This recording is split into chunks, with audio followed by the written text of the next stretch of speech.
And there was a study a couple of years back that I've managed to come across that shows that 60% of the 60 to 70% of the population grinds their teeth and they know about it, and the other 30 to 40% of the population grinds their teeth and they don't know about it. So I guess long story short, it goes to show that everybody actually grinds their teeth. Now, is that a problem? Well, I guess yes and no. If you don't, I guess just with anything in life, if you do anything minimally, it's not too bad. If you do if it's excessive and it's too much, it becomes an issue. So going back to grinding, if it's very little bit of grinding, and then that should be okay as long as it doesn't damage any other any of your surrounding teeth. But if it grinds a lot more and it starts causing issues like teeth getting shorter, teeth getting ground down, because you think about it, you grind it down, you lose the protective layering of the tooth on the outside, and then you reveal the most sensitive bits inside, so things are going to get a little bit more sensitive there. Now, there are some cases where I still remember this lady that she couldn't even touch ice cream for as long as you can remember, because anytime she popped something cold, or even just something, a cup of water that's a little bit colder than usual, would just go, oh, I just don't want to go near it. And because of that, she avoided food, and it obviously stopped her from enjoying life in general. In cases like that, sensitivity has gone to a level where it's become painful, and it's made her avoid certain types of foods, which it's debilitating to anybody. I have seen some cases where, as you know as well, with all the grinding, will cause teeth to break as well. And if it's a small chunk, then it's easily fixable. But if it's a big chunk, then that's a different story. I guess to talk about how do we fix bruxism or grinding, really comes down to, I suppose, let's start off by talking about what might be causing grinding in the first place. Look, scientists still couldn't put their finger on as to exactly what causes that, but there are correlations or links to stress, of course. As you're going through stress, or depending on going through stress, you start grinding your teeth a little bit more, or start putting a bit more pressure. I mean, there are other factors like pre-existing teeth as well. Maybe sometimes as to which side you favor chewing on, or maybe there are some cases where people have missing teeth, and if you think about it, you've got missing teeth, say on the left side, they can only chew on the right side, and then that's all the one side's copying all the work and doing all the work there. So obviously it's going to grind down a lot quicker than usual. I suppose then what do we do to fix it then? I suppose.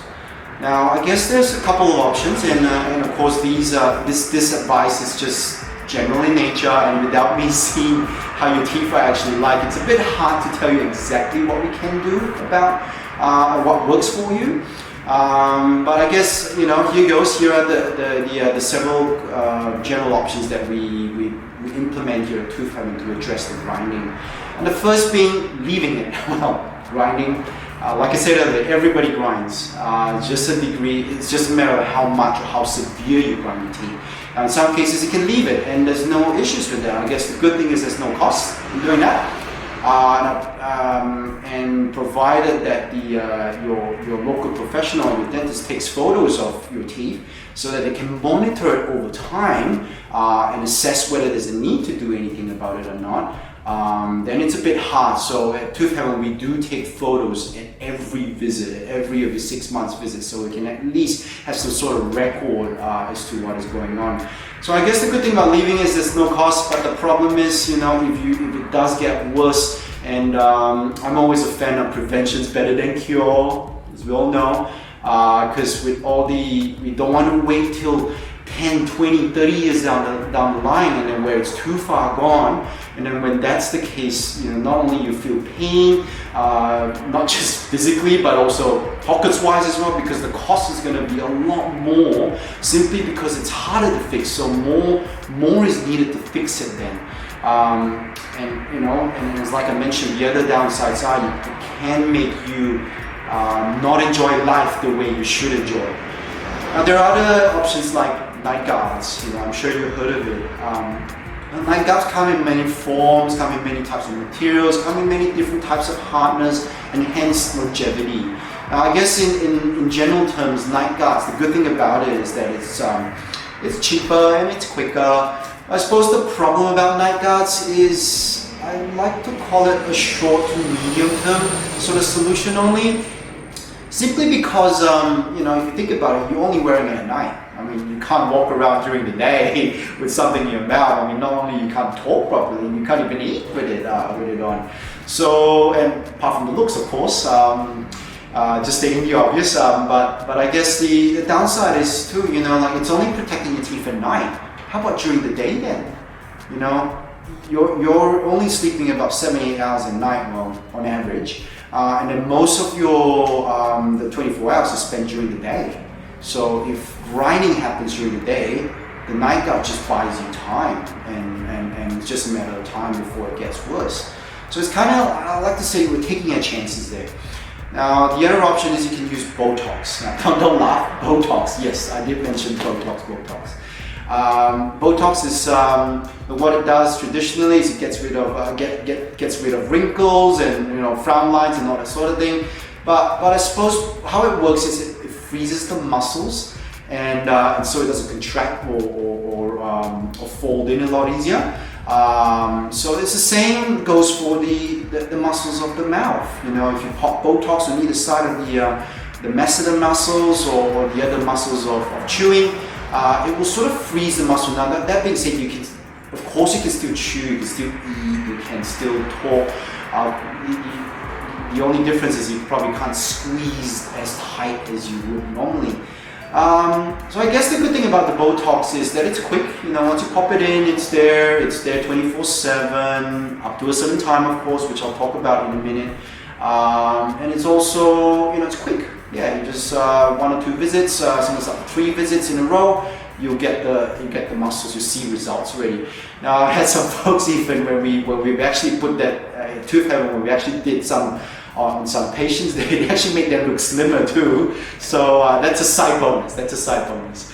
I guess the downside is that Botox is it's still, I suppose it's not forever, it's not long term, because, you know, it does tend to wear off around the 6 to 8 months mark, and then you might need to top up again. So you know, if you add up the costs, it actually adds up a lot more throughout the years. There's the other option of mouth rehabs, or what we call mouth rehabilitation, so full mouth rehabilitation.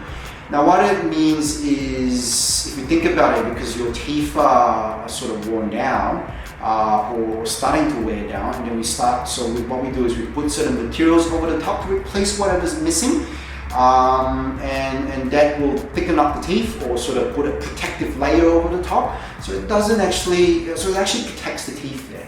Now it comes in different materials, and you know, I guess that's why it varies in terms of cost, to hundreds of dollars to thousands of dollars there, and hence the cost varies as well. Hence the time longevity varies as well, from sometimes months to sometimes years or sometimes decades even. So I guess the good thing about that, I guess the downside about that, let's just start off with the downside, is the number of appointments. Now, depending on the materials again, depending on how bad or how much we need to build up on, it might take 2 visits to as long as even 5 to 6 visits there. So it could take you weeks or months to complete the whole thing. I guess the other downside is the costs again, because, you know, as I mentioned, depending on the materials, could be as cheap as hundreds of dollars to even as much as thousands of dollars there. But I guess the good thing is, you know, if you think about it, you have a protective layer over the top, and as long as you maintain that and look after it, that should stay with you, and that will protect your teeth 24/7. And depending on the materials you choose, some will last for decades there. So you don't have to worry about it. You chew as per normal, you eat as per normal, and not have any injections in the face. And not worrying about teeth being worn down, and obviously that will fix the pain and sensitivity if you do experience any as well. There are other options, like, you know, as I mentioned earlier, some of the causes are missing teeth. So then the solution is putting teeth back. And in another video, which I'll cover on next time, we'll talk a little bit more about how we put teeth back in, but generally, there are many ways of putting teeth back in, and it varies in terms of cost and time and all that sort of thing, again, which I'll touch on in the next video. But I guess the downside of that is most times it's the additional cost as well as the extra time.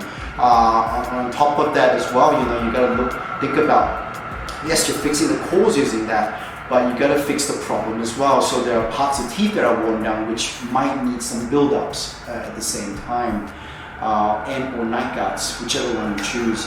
But I guess the good thing about that is that, again, we're fixing, I'm always a fan of not just fixing the problem, you should fix the cause. Because if you're just fixing the problem and the cause is always there, the problem's gonna keep repeating itself over and over and over again. So you're gonna be coming in to see the dentist every couple of months with the same problem.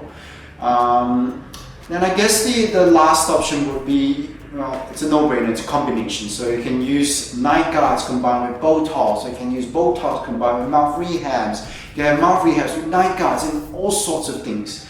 So to discuss about what works better for you and to work out what your what fits your condition and what really is effective in your case, the best thing to do would be to book yourself in to have a consult with your local professional, or in Tooth Heaven, you'll be seeing any one of our dentists here, and we'll be able to go through in depth as to what options are available to you. So I hope this video has helped you understand what are the general causes of teeth grinding and what are the ways to address it. And I hope it's been able to help you, if not a lot, at least the slightest of at least a little bit. So we thank you for your time, and until the next video, take care. Bye now. Hey there. If what we just spoke about speaks to you or someone you might know of and you'd like to find out more, we're more than happy to have a chat with you just by clicking on the links below. You can also contact us directly on our phone number on the number listed on this side. And if you don't already know about this, we do accept online appointments as well, and you can book yourself online from our own website. Now, this video is just part of what we believe in Tooth Heaven, which is changing lives one tooth at a time. Until the next time we see you, thank you for watching and take care. Bye now.